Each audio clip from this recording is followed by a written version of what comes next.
Welcome to Cuckoo for Who, a Doctor Who podcast. Season 10, Episode 12, The Doctor Falls. The Doctor makes a final stand against an army of Cybermen to protect a tiny band of humans from destruction. I am your host, Molly Southgate, and with me is... Martha Southgate. And a puddle. Oh my gosh. Missy died, and he died before he knew she loved him and was on his side. And Bill got her happy ending. Oh, the feels. Oh, I knew that she was going to come back. The girl that's the pilot. Yeah, she came I back. knew that it. was surprising. I'm like, they don't do one-off. Like, they do one-offs on, like, Monster of the Week. But that one felt, you don't have your first episode do that. Mm-hmm. Especially with a new companion, and the companion gets so attached to someone she's never met. That doesn't happen. Well, and that's also a Moffat kind of thing. If you look at his history with Doctor Who, he plants things and waits. And I made a mistake on the last episode and said that was his last one. He wrote this one. Right. Yes, he did write this one. And he probably wrote the Christmas special. Probably. Because he would want to have as many more. Right, to finish it out. Oh my gosh. You know, if just from an episode standpoint, it was awesome. It was beautiful. The Cybermen coming and attacking, like there was so much going on, going up to level 507 after they had laid that in the last one. I mean, all of that was just made for a cool episode, but holy cow. That young girl is such a good actress. Oh, yes. Yeah. All the kids in this set were really great. I mean, everybody. And I loved Nardole and his new woman friend. Oh my gosh. She's only human. And I love that the two of them. They're like, I think she likes you. And he's like, she's only human. Yeah, of course she does. Yeah. But I love that they're sort of now the parents of all these kids, and he's like, just takes their hands and he's, come on, let's go get our dinner. You know. Oh, it just kills me. And he was waiting at the door, and he was just like sitting there. So and she's bad. like, she's like, I know your friends will come back. He's like, no, they won't. And they won't. And it breaks my heart so bad. And he, when Bill said to him, the doctor has to go back and get But they've got a problem with that. He said he can't. If he takes Nardole away from there, they're all going to die. Nardole is their only hope. Well, so we're no more Nardole? No more Nardole, no more Bill. Now, technically... Well, Bill could come back. Technically, so could Nardole. Technically, the Doctor, at some point, could go back there because it would be a way to stop a Cyberman invasion and pick up Nardole and these people and get them off of this, because they said this whole thing is dying. This whole thing is in trouble. I could see them doing something with that, potentially. That scene where... Or just let them live out their lives. Once again, Bill sacrificed herself. Yep. And we knew she would. I mean, there was... That was reason. I cried. But she said for that whole episode, she kept saying, I don't want to live like this. This isn't living. I can't be... I don't want everyone to hate me for the rest of my life. And Oh my God, when you saw Bill in the beginning, yes, and then she saw herself as a Cyberman. In the mirror, and she's like, I can't be, and she was like getting angry and sad, but it sounded, because she was a Cyberman, it sounded angry. Right. Oh, it was and then she blew off the side of the barn. And the doctor. Well, that was later when she's like, "You left me for 10 years." She's like, "Of course I'm going to be angry." And he's like, "You can't be angry anymore. You're a Cyberman. Like, you will kill everybody." And she blew out the side of the barn. And then he's like, "The barn had an issue or something." The barn had a little problem. Later, Nardi's like, he's like, "Everything's fine, everything." It looks like it's like, the barn is gone. Everything is all right. Yeah. Fine. But that scene though, where she says, I'm staying with the doctor. And then Nardole, like, whenever you have a friendship that's 3, it's always challenging because it's always 2 against 1. You know, like, it's hard it's hard to always be together.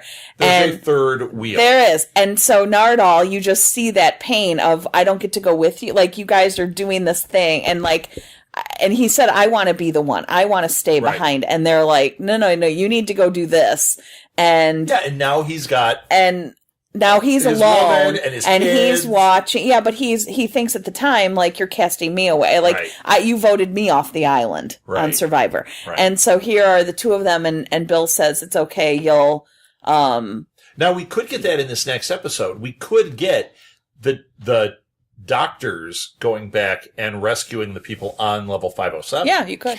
But wait. So when they're saying that, and then I'm going to get the line wrong, but Bill says something like, you'll be able to move on, you'll be able to get past it, and then he turned and he's like, I never will.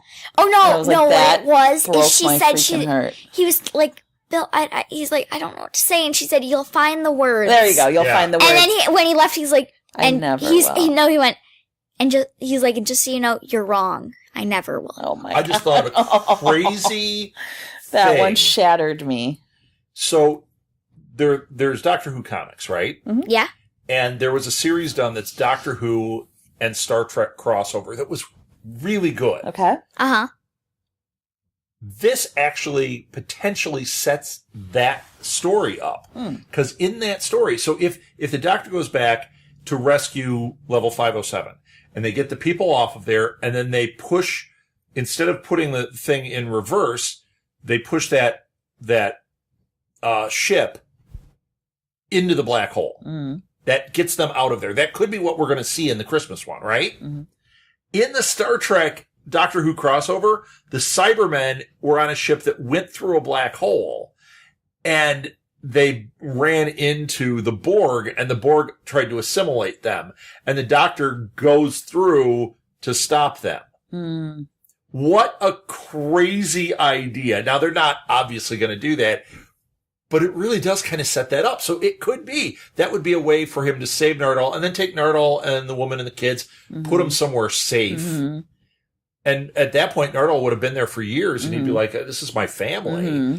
Because remember, the timeline was crazy. But if they pushed that through the black hole, it would eliminate, but it wouldn't eliminate the Cybermen.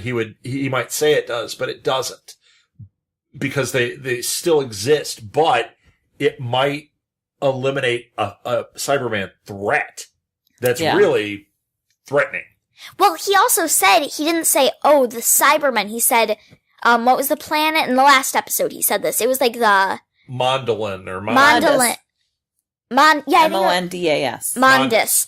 How he said, he's like, oh, it's the Mondus Cybermen. Right. So that implies there are different types of Cybermen. Yes, sure. From different planets, Yes. different countries, different countries. Every country has their own Cybermen. Well, I don't quite think that's the Planets. case, but yes. Planets, not countries. Well, I thought that the Mondus Cybermen meant that they had originated on Mondus, and that's why they looked like that, and then they evolved. And this time the they reason had he saw armor. Them is like, wait, why are there Mondus Cybermen here? Because that's not Mondus. Mm. Well, and then but the Master made them into that. They said Mondasian. Right. Mondasian or something.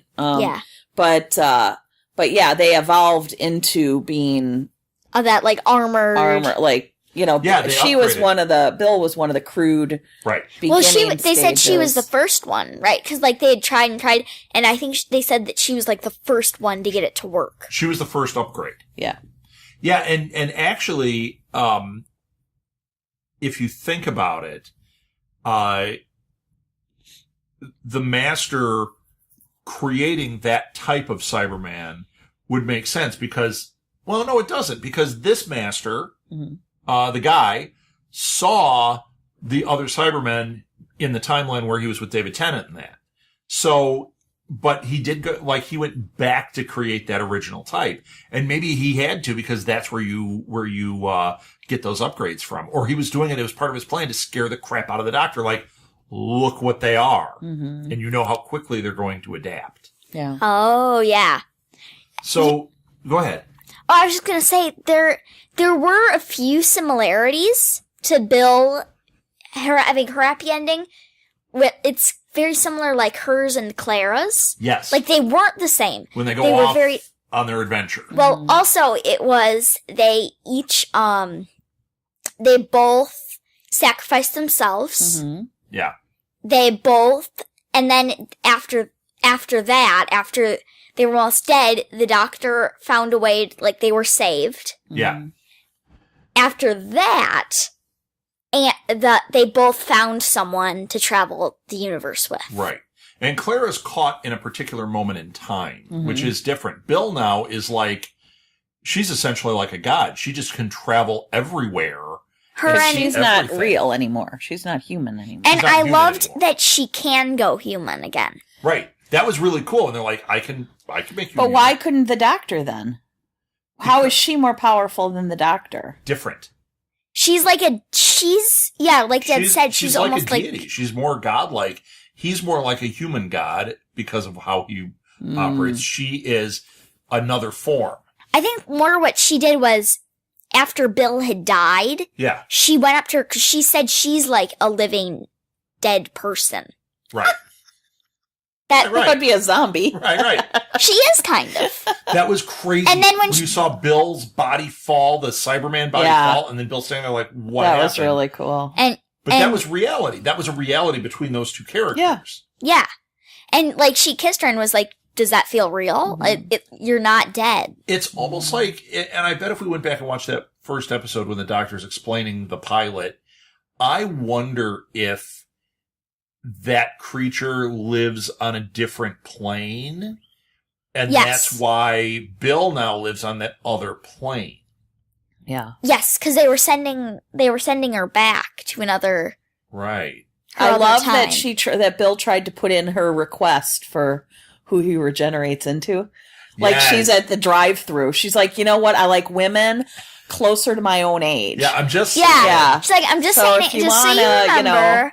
Hook me up. Yeah, she's like, just so you know, try to regenerate that direction. I like women that are in my age range. Yeah, that was really cute. Okay, the Bill thing just killed me, but let's... Oh my gosh, the Doctor thing. The Master thing killed me. Me too. Oh, she died before he First of all, he tried to hit on himself. Gross. This guy was a slime. Wrong? Oh yeah, it's so wrong. And you know, if Missy's saying it's wrong, it's really wrong. Like, this guy is like the worst of the worst. Yeah, because he's like, the whole time he's like being like sexist and then trying to like he's trying, he's a sociopath. Is he like trying to hit on himself? I'll tell you, this was exactly what you wanted for Missy because it got redemption. Yes. But at the same time, you didn't have a whole thing of her being redeemed. You saw her flipping back and forth. And the Doctor never got to know. And he didn't know. And that to his knowledge, she left him there. But she was doing what she did earlier. Mm-hmm. I'm setting everything up, and I'm going to go over here. And that was an amazing scene when she stabbed herself. Yes. And when he shot her, now, you know, he said, don't even bother regenerating. I hit you with a full blast. And she was laughing. That's the last we saw. I'm telling you, we don't know she's dead. Right. If the Doctor could be dead in that field after that, talk about a full blast, and he's back and regenerating. Right, she could. Why couldn't the Master regenerate? Now, would we get a Missy regeneration, or would we get, we could get anything. Oh my gosh. We could also get something that truly is nuts. Worse than him. Dear God. Yeah. What do you mean? We didn't think there was anything weird or more nuts than Missy. Yeah. And then this guy came and we're like, okay, something weirder than Missy. Now if you're thinking that there's going to be one who's even crazier. One who's even worse. Another throwback that happened here, the Master had the Van Dyke. Yeah. What? The beard. The beard. Thing goes the around. original Master that we saw in the old series of Doctor Who had that same Van Dyke. Wouldn't it be hilarious if he wasn't thinking that and he just had that's just his natural. Could be. And then all of a sudden he was like, with the round face. Oh, that was so funny. Round face. Oh no, but you're saying there's a throwback? Hello, first Doctor. So I thought it was Nardole. I thought it was old Nardole at first. Oh no, I knew. That's why I said on the last episode, I had heard there was another Doctor, and I knew that I had forgotten it until last episode that guy was going to be here. I didn't know he was going to be in this episode. Yeah. When he came walking up, I saw the silhouette. I knew immediately it's the first Doctor. I'm not just a Doctor. I am the Doctor. The Doctor. And then he says, I'm the original Doctor. Yeah. And what's interesting is that actor is the same actor that played him on Time and Space, the BBC movie about the origins of Doctor Who. Oh, I loved that one. Yeah, he's the one that played that actor. I can't think of anybody's name right now. I know people are going like, please, it's so-and-so. I can't think. My brain is mushy. Yeah. But it's the same actor. I can't think of the actor that played the original Doctor, and I can't think of the actor playing him here. Right, well, but I think is it check, because it might be the guy from Harry Potter. To the Googles. For some reason, I'm thinking it's the guy who played Harry Potter. The janitor guy? Yeah. Not the guy that played Harry Potter. The one with the cat? Yes. Okay. Fitch. Oh, yeah, I remember him. Fitch? He was the one, didn't his cat get killed? Yes. And sorry, spoilers. Spoilers for Harry Potter. This isn't about Harry Potter.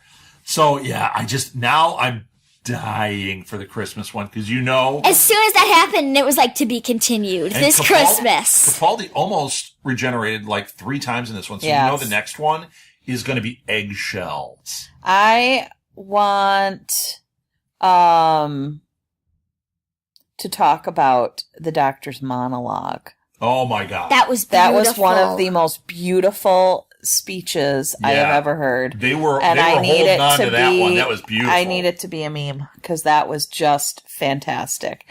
And then when Missy didn't go with him, holy cow. And the one master was like, hi. Anyone said, do you see this face? This is the face that didn't listen to anything you just said. And then he walked away. He's so evil. And you looked, and Missy's standing there, and she's crying. Yeah. And the doctor, at least even if the tears didn't fall, her eyes were completely welled up with tears. And he went to go hold her hand, and she didn't grab it. She went, she said something great, and then she's like, you're so right, but I can't go through with it. And she grabbed on and then shook him off. Yeah. I'm really glad that they didn't just have those explosions happening, because he's using his sonic. We've never seen it used like a gun like that, right? But Nardal explained it well. That there was all that, fuel right under the surface. And that's all he was doing, is he was igniting that and making everything blow up.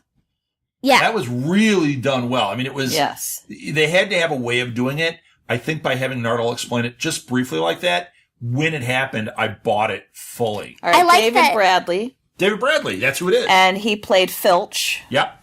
And he's filling in for William Hartnell. William Hartnell! Yes! Yes. Okay, and I wanted to talk about Bill at the end when she said, will I be back in time for tea? I loved that. And that's what she said to the doctor the first day when she met him. Well, and all she wanted to do was explore everything and be wide-eyed. And I love that she gets to do that. And then she says to her, hey, I've seen a lot. Let me show you around a little. I loved that. I loved her strength there and her confidence. And it was she was no longer the sidekick. Yep, it was very... She was saying, I'm not going to be the sidekick anymore. And she she had all those tests. It was almost like the doctor... Yeah. Once again... And she had no fear of death. She sacrificed herself 3 times. Yep. Recently, and she's now she really doesn't have to fear death. She goes human. And I love that she can always just magic herself back to that time and go human. Right. Yeah. Well, when the pilot, when she said, "How did you find me?" and she said, "I left you my tears." Bill left her tear on the doctor and said, "So she'll know something like, crying. I hope to see you again." Yep. And she said something about hope. I remember. Yeah, well, she said, "Where there's tears, there's hope." Yeah, which was his line. We may not see Bill. Bill may not resurface for 10 years, but you never know. It's just like Clara. Yeah. You just or River. I mean, we see them; they flit in and out. Right. Except that the Clara one was happy. This one was like, you're stabbing my heart and ripping it out and stomping on it and turning it into a cyber heart and brutal. And it was just killing me that he was fighting the regeneration so bad. And he just didn't want to go. Yeah. But it was different than when David Tennant didn't want to go. That one tore my soul to shreds. This one was more of it's just let it, stop fighting against it, you know? Yeah, but he kept hitting his fists on the ground. He's like, putting it in the snow. No, it's not. Did you see when he pulled his hand out, it looked like a woman's hand?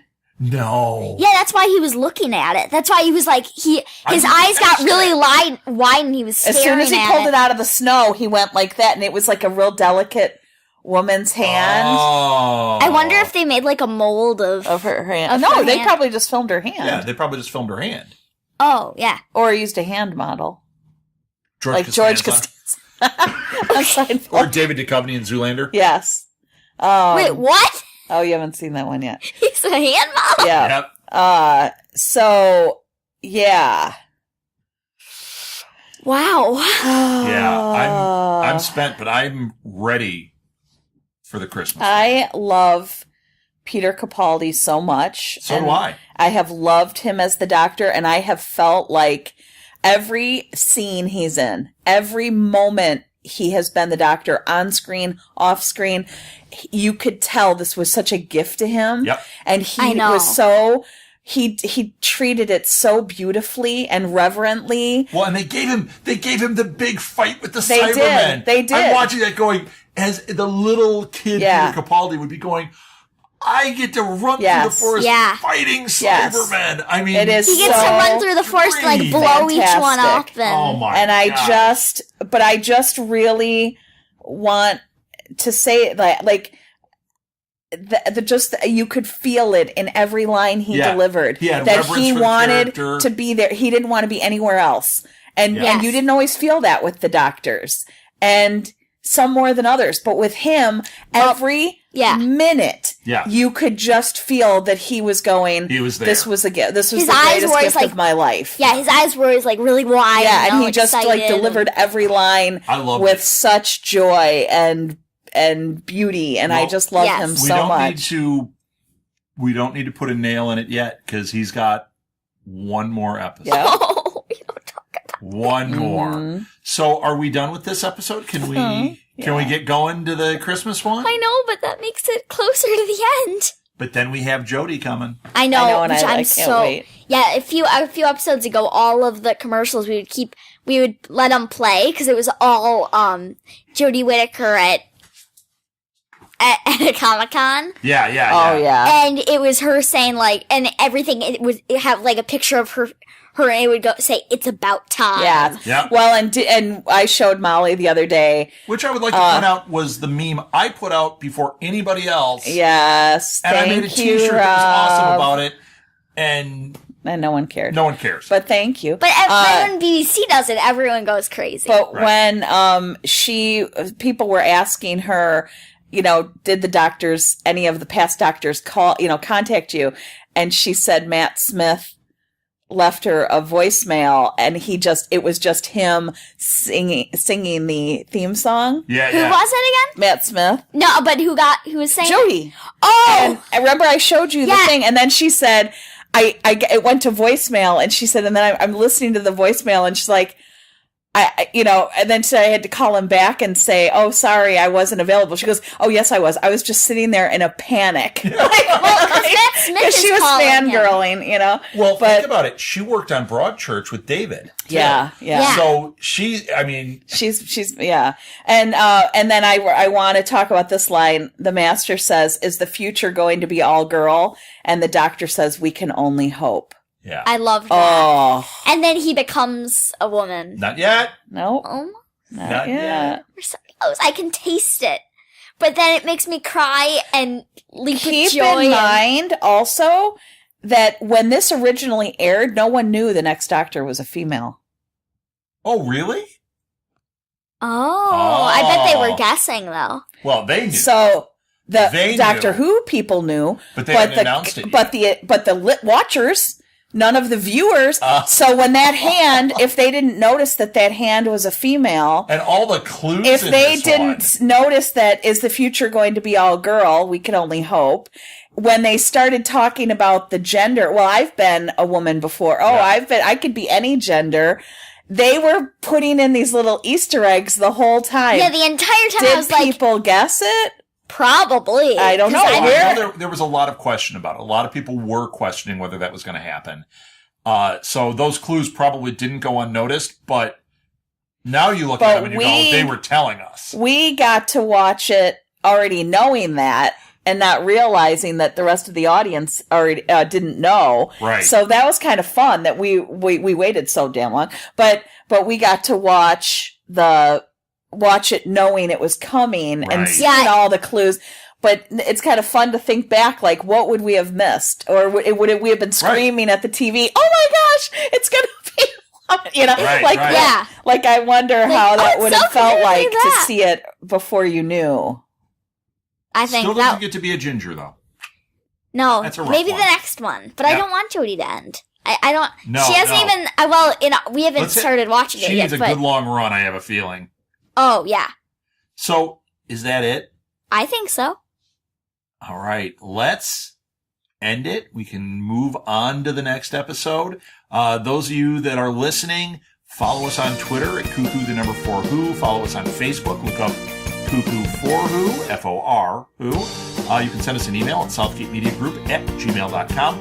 All these episodes are on YouTube as well. If you go to the Southgate Media Group channel, there's a playlist, Cuckoo for Who. And there's a playlist for Next Stop Everywhere, our companion podcast that Charles and Jesse do. Actually, I think that Allie Lindsay just joined them as an official member. Excellent. So cool. they've got 2 companions. I love I don't know. You can't say which one's the doctor. No, they'll fight. They will cut you. I think Allie might be the doctor. Yeah, now we got a new doctor. And the other 2 are Nardole and Bill. Right. That is fantastic. That's it. Until next time. Elonze.